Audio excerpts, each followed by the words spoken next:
तो 24 दिनों के कड़े आंदोलन का फल छात्रों को मिल गया और झारखंड की हेमंत सोरेन सरकार 17 अगस्त की रात झुक गई और सभी प्रदर्शनकारी छात्रों की मांगों को मान लिया गया। तो 3 हफ्तों से ज्यादा समय तक चले हुए इस छात्र आंदोलन ने कैसे झारखंड सरकार को मजबूर किया, रांची के छात्रों का यह आंदोलन कैसे देश भर के लिए मिसाल बन गया, चलिए आज सुलगते हुए सवालों के जरिए समझने की कोशिश करते हैं। नमस्कार, मैं हूं स्वप्निल वर्मा और आप सभी देख रहे हैं कैपिटल टीवी। छात्रों के आगे कैसे झुकी हेमंत सरकार? सरकार ने कितनी मांगे मानी, कितनी बाकी? दिल्ली से कैसे अलग रहा रांची का आंदोलन? राहुल की चिट्ठी ने दिखा दिया असर। तो झारखंड सरकार ने रांची में चल रहे छात्र आंदोलन के 24वें दिन राज्य में हुई JSSC CGL परीक्षा को रद्द कर दिया है। इसके साथ ही परीक्षा कराने वाली एजेंसी TDPL द्वारा ली गई सभी परीक्षाओं को भी रद्द करने की घोषणा कर दी है। साथ ही राज्य सरकार ने यह भी ऐलान किया कि साल 2014 से अब तक हुई सभी नियुक्ति परीक्षाओं की जांच कराई जाएगी। हालांकि ये बात अलग है कि इस पूरे फैसले के बाद हेमंत सोरेन के खिलाफ एक और मोर्चा खुल गया है। फैसले के विरोध में CGL परीक्षा में सफल हुए अभ्यर्थियों ने प्रोजेक्ट मंत्रालय के बाहर सड़क पर उतरकर प्रदर्शन किया और प्रदर्शन आज भी भारी बारिश के साथ जारी है। जबकि आंदोलनकारी छात्रों के अन्य गुट CBI जांच की मांग को लेकर अड़े हुए हैं। वहीं राहुल गांधी ने छात्रों के पक्ष में बात सुनने की बात कही है। सबसे पहले आपको सुनाते हैं कि कल जब कैबिनेट की मीटिंग हुई तो उसके बाद हेमंत सोरेन ने क्या कुछ कहा। विगत दिनों से हमारे जो नौजवान जयपाल सिंह स्टेडियम में अलग अलग खेमों में बैठ करके अपनी मांगों को लेकर के बैठे हैं, मैं उनको अलग अलग खेमा नहीं मानता। वो सभी नौजवान अपने भविष्य की चिंता को लेकर हैं और इस विषय पर जैसे कि पहले हमारे मंत्री गणों की जो टीम थी उनके साथ बैठक में सुलझा लिया गया था। जैसे रिफॉर्म्स की बात थी, ये आप लोगों के माध्यम से ही उन छात्रों की बातें हमारे कानों तक में आई, हमारी कमेटी के द्वारा भी हमारे कानों तक में आई। रिफॉर्म्स में निश्चित रूप से बिल्कुल पारदर्शिता के साथ आगे सरकार काम करेगी। रिफॉर्म्स में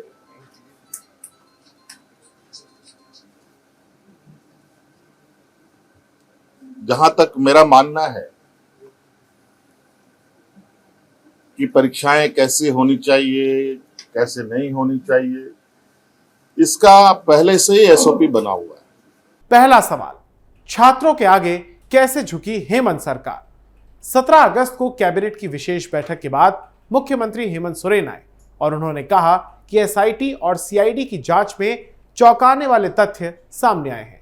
चूंकि अभी जांच चल रही है, इसलिए सारी बातों को अभी बताना ठीक नहीं होगा। उन्होंने कहा कि 2014 से लेकर हुई अब तक सभी आयोजित परीक्षाओं की जांच CID से कराई जाएगी, जो कि रिटायर्ड जज की देखरेख में भी होगी। रात में ही हेमंत सोरेन के मंत्री इरफान अंसारी और दीपिका पांडे, इरफान अंसारी जो कि स्वास्थ्य मंत्री हैं, वो आए और सभी अनशनकारियों का उन्होंने अनशन खत्म कराया और उन्हें जूस पिलाया।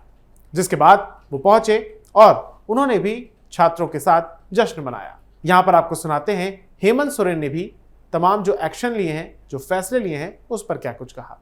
इस विषय को पटाक्षेप करने के लिए हम लोगों ने कैबिनेट की विशेष बैठक की। इस बैठक में उन सभी चीजों का समाधान निकालते हुए हम लोगों ने निर्णय लिया है कि TDPL द्वारा किए गए परीक्षाएं TDPL के द्वारा प्रकाशित रिजल्ट और TDPL द्वारा जो भी अभ्यर्थी चुने गए हैं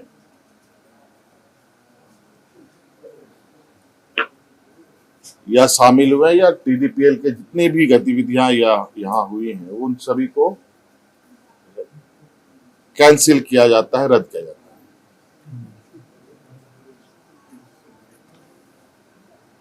और नौजवानों में सबसे बड़ा जो मुझे लगता है कि मुख्य मांग उनका सबसे प्रमुख मुख्य मांग रहा है जेपीएससी सीजीएल के संदर्भ में, क्योंकि हमने उसमें भी एक हमारे मंत्रीगणों ने आश्वस्त किया था इस विषय की जांच चल रही है। इसके लिए हम लोग रिटायर्ड जज की अध्यक्षता में संपूर्ण जांच कराएंगे,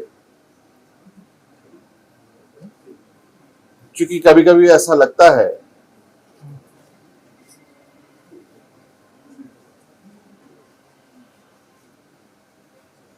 कि हम ही सही हैं, कभी कभी ऐसा लगता है कि छात्र भी सही है।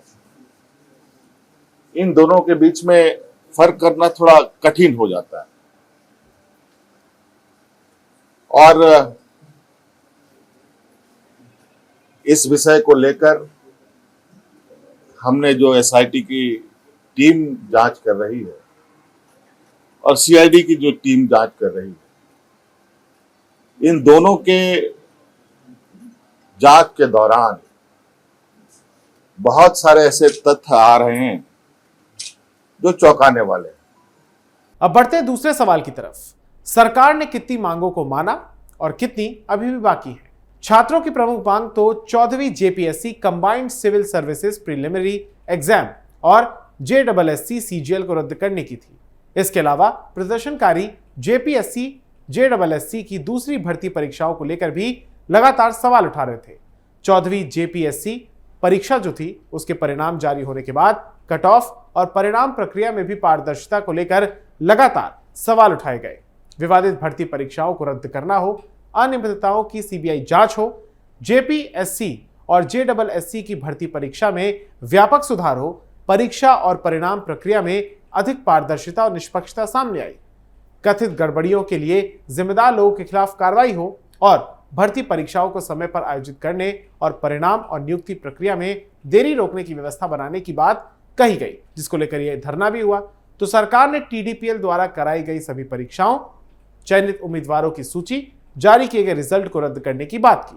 हालांकि सीबीआई जांच अभी नहीं कराई जाएगी, इसे साफ कर दिया है।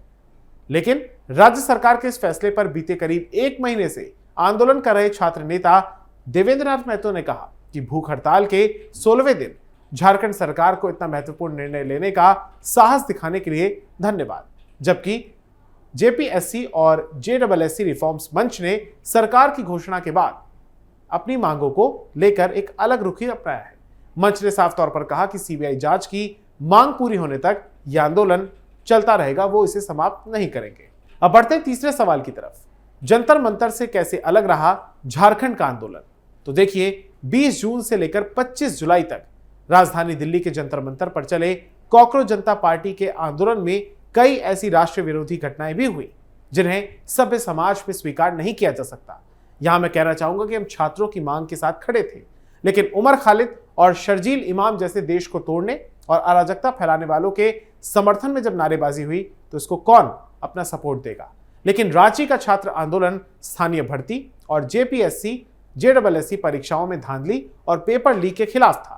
इसमें किसी भी राजनीतिक दल के झंडे या फिर बैनर का उपयोग पूरी तरीके से वर्जित रखा गया था, यानी कि बैन था। और मांगे किसी भी व्यक्ति विशेष के इस्तीफे के बजाय स्थानीय व्यवस्थागत सुधार और सीबीआई जांच पर केंद्रित थी।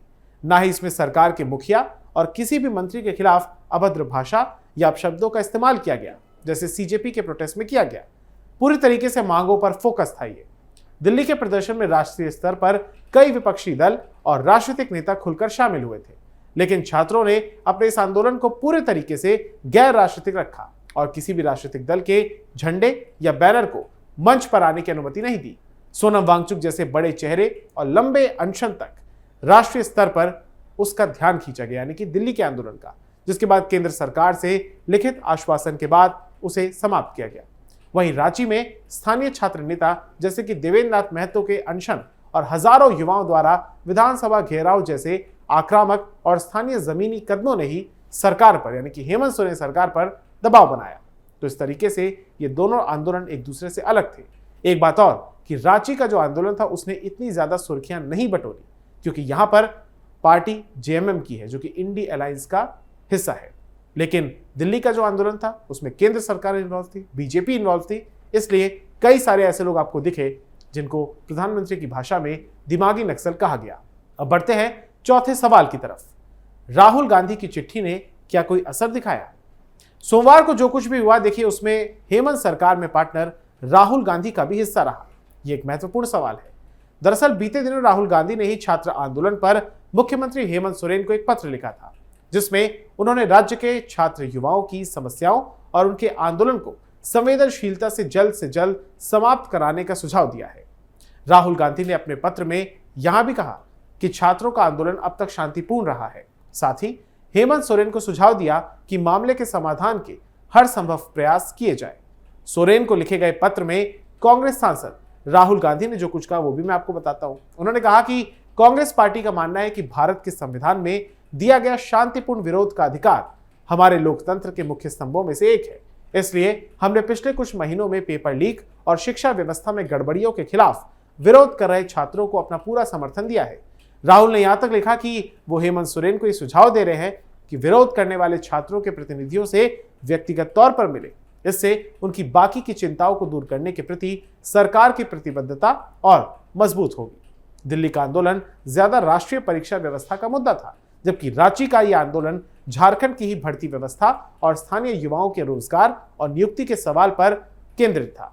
राहुल गांधी ने इस पूरे फैसले के बाद जब हेमंत सोरेन ने ये लिया तो उसके बाद खुशी जताते हुए ये लिखा कि संयम से समाधान निकलता है और अब पूरे देश का सिस्टम बदलेगा।